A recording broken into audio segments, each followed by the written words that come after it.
안녕하십니까. 오늘은 더 넓은 타이어를 사용하면 왜 공기압을 적게 넣어야 되는지 그 부분에 대해서 설명하기 위해서 이렇게 영상을 찍게 되었습니다. 보통 타이어 공기압이 높아지면 이제 구름장이 낮아진다고 생각하시는데요. 그러면 두꺼운 타이어를 장착할 때도 얇은 타이어를 장착할 때와 마찬가지로 동일한 높은 공기압을 넣으면 노면의 접지 면도 작아지고 구름장도 낮아질 텐데 왜 더 넓은 타이어에는 더 낮은 공기압을 넣어야 할까요? 가장 큰 이유는 케이싱의 장력 때문입니다. 케이싱이라는 거는 타이어 안쪽에 있는 직물 조직들을 말하는데요. 이 케이싱의 장력이 높아질수록 타이어는 단단해집니다. 그렇지만 이 케이싱 장력이라는 거는 무작정 높일 수도 없고 그리고 높일수록 구름장이 낮아지는 것도 아닙니다. 특정 공기압 이상으로 압력을 높이면 오히려 구름장은 높아지는데요. 곧 보여드릴 플로우 사이클링에서는 이를 임피던스 한계값이라고 합니다. 아무튼 오늘은 이 케이싱 장력을 계산하는 방법에 대해서 알아보면서 더 넓은 타이어에 왜 공기압을 낮게 넣어야 되는지에 대해서 한번 알아보겠습니다. 오늘은 그래서 계산하는 부분이 좀 많이 나올 것 같은데 조금 잘 따라와 주시면 감사하겠습니다.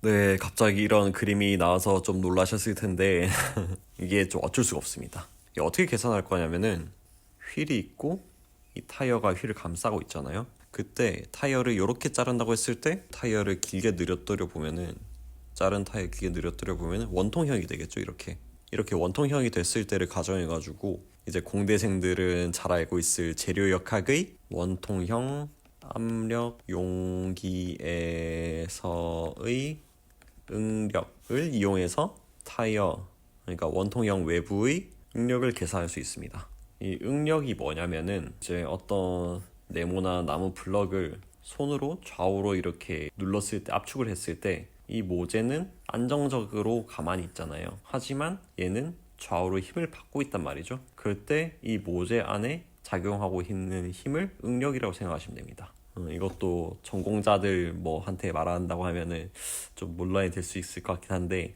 일단 쉽게 설명하자면 그렇게 볼 수 있습니다. 그러면 우리는 타이어 케이싱의 압력을 구하는 거잖아요. 타이어 케이싱 압력이 무엇이냐 라고 했을 때 이 왼쪽 그림을 보시면은 시그마 1, 시그마 2가 있잖아요. 이게 원통 안에 어떤 유체가 이제 어떤 바깥으로 압력을 가하면은 이 네모난 부분에 이렇게 팽창하려는 응력이 생길 거 아니에요. 이 팽창하는 응력을 시그마 1, 시그마 2라고 하는데 이 시그마 1은 원주 방향의 응력이라고 그러고 시그마 2는 길이 방향의 응력이라고 합니다. 네, 물론 둘 다 구한다면은 25C 타이어에서 28C 타이어로 변경했을 때 얼마만큼 공기압을 낮춰야 되느냐를 계산할 수 있거든요. 네, 그렇게까지 계산하진 않을 거고 이런 공식들을 통해서 왜 공기압을 낮춰야 되는지에 대해서만 이해를 하려고 합니다. 네, 계산하기 위해서 이렇게 그림을 가져왔습니다.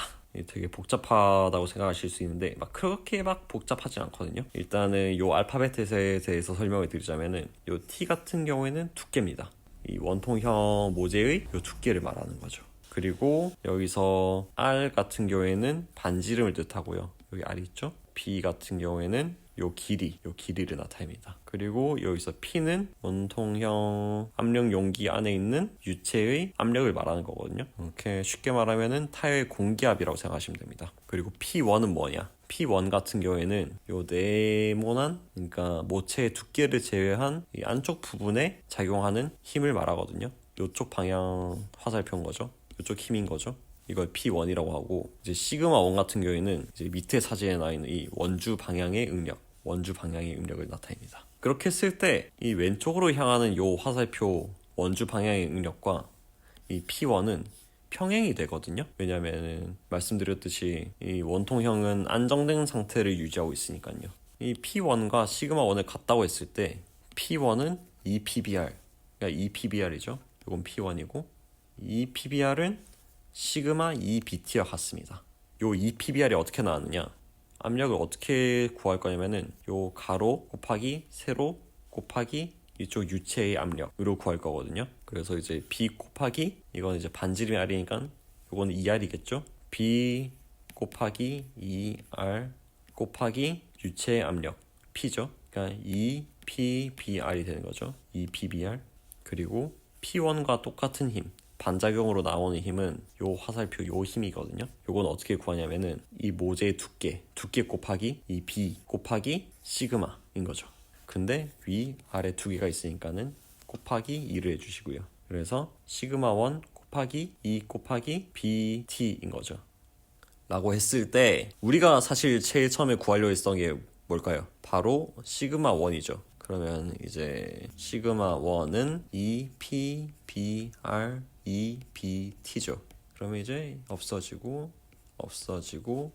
T분의 PR이란 말이죠. 여기서 T가 뭐라고 했죠? 모재의 두께. 이제 P는 공기압. 유체 압력인데 공기압인 거죠. R 같은 경우에는 반지름. 이제 공대생분들은 당연히 아시겠죠? 는 2T분의 PD. 왜냐면은 반지름은 2분의 1 D 지름이기 때문이죠. 아무튼 이렇게 됐을 때 이 식이 나오는데 이 식을 통해서 알 수 있는 거는 25C, 28C 타이어가 있잖아요. 타이어 단면적 고무의 두께는 같을 거 아니에요. 근데 반지름 같은 경우에는 늘어난단 말이죠. 왜냐면은 25C에서 28C로 변경됐으니까. 반지름이 높아지면은 이 시그마 1의 값이 높아지잖아요. 근데 시그마 1은 뭐다? 타이어 케이싱 장력이잖아요. 근데 25C에서 28C로 간다고 해가지고 타이어 케이싱의 한계의 장력은 변할 수 있는 게 아니잖아요. 왜냐면 같은 케이싱 원단을 썼을 거니까. 그러니까 타이어 케이싱의 장력은 일정하죠. 일정하고 이 두께, 타이어 두께도 당연히 같을 거 아니에요. 이 반지름이 늘어나는데 타이어 케이싱의 장력을 똑같이 유지하려면은 어떻게 하겠어요? 공기압이 낮아질 수밖에 없는 거죠. 공기압이 낮아져야지 커진 반지름과 곱했을 때 타이어 케이싱 장력이 일정히 유지가 될 테니까. 그래서 타이어 케이싱의 장력이 일정하기 때문에 반지름이 늘어나면은 공기압은 낮아져야 되는 겁니다. 네, 그런 이유로 타이어 두께가 넓어질수록 안에 최대 공기압은 낮아질 수밖에 없는 거죠. 그래야지 타이어 케이싱의 장력이 같아지니까요. 네, 다음에도 이제 이런 것들에 대해 가지고 기회가 된다면은 또 영상을 남겨보도록 하겠습니다. 저도 이제 처음 시도해보는 거라 가지고 약간 보시기에 불편하셨을 텐데 더 노력해가지고 다음번에 조금 더 깔끔하게 영상 한번 찍어보겠습니다. 그럼 감사합니다.